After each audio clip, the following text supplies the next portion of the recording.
This is All India Radio.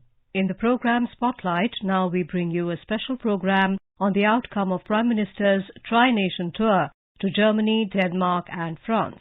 Prime Minister Modi concluded his successful visit to 3 European countries of Germany, Denmark and France. It was the Prime Minister's first visit abroad this year. In Berlin, Mr. Modi held bilateral talks with Federal Chancellor of Germany, Olaf Scholz, and the two leaders co-chaired the 6th edition of the India-Germany Intergovernmental Consultations (IGC). It was the Prime Minister's first IGC with Chancellor Scholz and also the first such government-to-government consultations of the new German government which assumed office in December last year. During the visit, Mr. Modi and Mr. Scholz jointly addressed a business event. The Prime Minister also addressed and interacted with the Indian community in Germany. On the second leg of the visit, Mr. Modi travelled to Copenhagen and participated in the second India-Nordic Summit hosted by Denmark. The bilateral component of the visit included talks with Danish Prime Minister Mette Frederiksen as well as an audience with Queen Margrethe II. The visit provided both sides an opportunity to review the progress as well as examine ways to further expand the multifaceted cooperation. During the visit, the Prime Minister also attended an India-Denmark Business Forum and addressed members of the Indian diaspora. During the second India-Nordic Summit, Prime Minister Modi interacted with other Nordic leaders, including the Prime Minister of Denmark, Finland, Iceland, Sweden and Norway. Briefing media in Copenhagen, Foreign Secretary Vinay Mohan Kwatra said prior to the summit, Prime Minister Narendra Modi also held bilateral summit meetings with his counterparts from Finland, Iceland, Sweden and Norway. His meetings with 4 Nordics leaders started with his meeting with his counterpart from Norway, where the principal focus of discussion and partnership was on 1. Blue economy and its various facets, renewable energy, in particular cooperative possibilities in the field of hydroelectric and green hydrogen. 3. The technology and investment ties. In this context, Prime Minister invited Norwegian pension funds to partner in India's growth story. 4th, in the health sector, in which the two leaders talked about cooperation relating to joint research in vaccines and development of health infrastructure. And 5, cooperation in building and restoring water bodies in India. They also talked about continuing cooperation and coordination in the UN Security Council. The summit focused on subjects like post-pandemic economic recovery, climate change, innovation and technology, renewable energy, the evolving global security scenario and India-Nordic cooperation in the Arctic region. The first India-Nordic Summit took place in 2018 in Stockholm. The Foreign Secretary said Prime Minister Modi also held meeting with his Swedish counterpart. Prime Minister Shri Modi's second meeting was with his counterpart from Sweden, where the principal focus of discussion and cooperation was 1. On clean technology and sustainable solutions. This was discussed broadly under 2 rubrics. 1. Relating to the investments by Sweden in India in clean technology and sustainable solution. And 2. Partnerships in research and innovation in this field, drawing on very successful partnership under the LEAD IT program, which is the program relating to industrial transition. On his return journey yesterday, Mr. Modi briefly stopped over in Paris and met French President Emmanuel Macron. In a statement, the Ministry of External Affairs said the Prime Minister met President Macron in one-on-one and delegation-level formats. The two leaders held discussions on the entire range of bilateral issues, including cooperation in defense, space, blue economy, civil, nuclear and people-to-people ties. They also took stock of the regional and global security outlook and discussed ways to work together in making the India-France strategic partnership a force for global good. Prime Minister's visit to France displayed the strong bond and goodwill not only between the two countries but also between the two leaders. The Prime Minister invited President Macron to visit India at the earliest. A joint statement was issued after the talks. In a tweet, Mr. Modi said, France is one of India's strongest partners. He said both the nations are cooperating in diverse areas. Now let's listen to a discussion on the outcome of Prime Minister's Tri-Nation Tour. The participants are Anil Wadhwa, former diplomat, and Manish Anand, journalist. Prime Minister Narendra Modi is on a 3 European nation tour. He concluded the second Nordic Summit with Norway, Iceland, Finland, Denmark and Sweden. We know that the first Nordic summit was held in Stockholm in 2018, and the Nordic countries are well known across the world to be the powerhouse of clean technology and also known for innovations. Ambassador Wadhwa, how do you see the second Nordic summit and its significance given that the global challenges are only compounding day after day? The first Nordic summit, as you rightly mentioned, was held in 2018. Many years have passed since that event, and the world has moved on since then. India has brought in a lot of reforms within its economy to cope with the issues of climate change and cutting-edge technologies which are fast catching up. These relate to the innovation side of technology, and renewable energy has made a lot of progress, for example, in India. There is also growing awareness in India of being prepared for combating climate change, and the promises that India has made at the COP meeting, Glasgow, have to be fulfilled in time. India is well on its way to do that, but in order to do so, it requires technologies which are very important as far as the Nordic countries are concerned, because they have achieved a lot in innovation in clean energy, green technologies and education. And therefore, this green energy partnership that has been forged with Nordic countries will go a long way in mitigating the effects of climate change in India and also prepare India well for the future. That is why this second summit, which was held, we have seen that there's been an emphasis on climate change and innovative technologies and as well as renewable energy in a major way. Almost every bilateral that Prime Minister Modi has held with the Nordic countries has also stressed the fact that we need to do much more in this field with each other. And I see this as very significant going forward because the companies who have accompanied the Prime Minister in this particular meeting are all well chosen, well represented.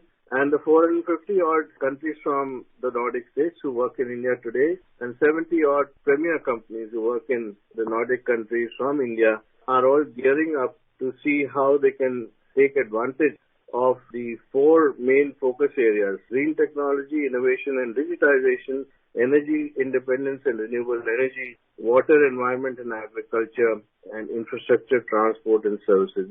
Ambassador Wadhwa, Prime Minister Modi had made a significant remark before the Nordic summit when he said that Indian philosophy of Vasudhaiva Kutumbakam is not about just increasing trade only, but it is far more comprehensive. With this, India is approaching the changing world order. Do you think that this intense bilateral and multilateral talks that Prime Minister Modi held is part of India positioning to the changing world order post-COVID-19 pandemic and also in the times of Russian and Ukrainian war? Vasudhaiva Kutumbakam is essentially a very symbolic phrase that the Prime Minister has used because he knows that the world is one, and unless there is cooperation in this world, especially in terms of climate change, that there could be disaster for countries around the world, especially countries like India, which have a large population and heavy demand of urbanization, which brings in the severe effects of climate change. And in order to combat that, it is necessary that there is cooperation which is forged with countries around the world. Just walking it alone or trying to do things yourself does not work. Similarly, India has a lot to contribute also to the world, and Prime Minister Modi has made it clear that India wants to work with other countries in this journey as it moves forward and wants to take others also along with this journey of prosperity. You're right about pointing out about what is happening post-COVID and what's happened in terms of the situation in Ukraine today. We don't know how long the situation in Ukraine is going to continue, but as long as it continues, the world is getting devastated and resources are being depleted. These are much needed resources which could be deployed for better causes like climate change. Ambassador Wadhwa, Prime Minister's another remark is significant when he said that India has a scale and speed to come up with the world's expectations. If we look that in the context of the disruptions in the global supply chain, because half of the China right now is in lockdown because of the outbreak of COVID-19 there. And the world definitely would be looking for an alternative because of the over-dependence on Chinese has definitely disrupted the supply of critical resources. In that context, Prime Minister Modi's visit to these three nations was definitely heavy with economic agenda. Do you think India has positioned rightly to attract the critical investments in the new technology? Yes, I think that has been the endeavor of the Prime Minister during this visit to project India as a place for investment. He also referred to the fact that nobody should be left out of this market because it's a rapidly growing market which has all the resources for scaling up technologies. You also rightly pointed out that there has been supply chain disruptions which have been caused due to the situation of COVID. For example, in countries like China, India is an alternative, but to reach the scale of China and to match China, India will have to work hard and do more in terms of the reform process within the country, which it is trying to do. And this is what the Prime Minister was trying to project, that India has the manpower, India has the demographic dividend, and it has the technologies which can be scaled up with the help of Nordic countries. Therefore, he made a pitch for the induction of these technologies into the Indian market, where the Nordic countries could also benefit and their businesses could also benefit. Ambassador Wadhwa, if we move a little backward, because in the first 2 days, Prime Minister Modi had intense bilateral talks with the German Chancellor. That was the first after his election. That was also heavy with the economic agenda. But we see that the Ukrainian war did cast its shadow, and the European countries appear to be expecting Prime Minister Modi to influence Russia to end this war. But India has consistently reiterated its position that dialogue should be the way out. How do you think that India will meet up with the expectations of the European countries?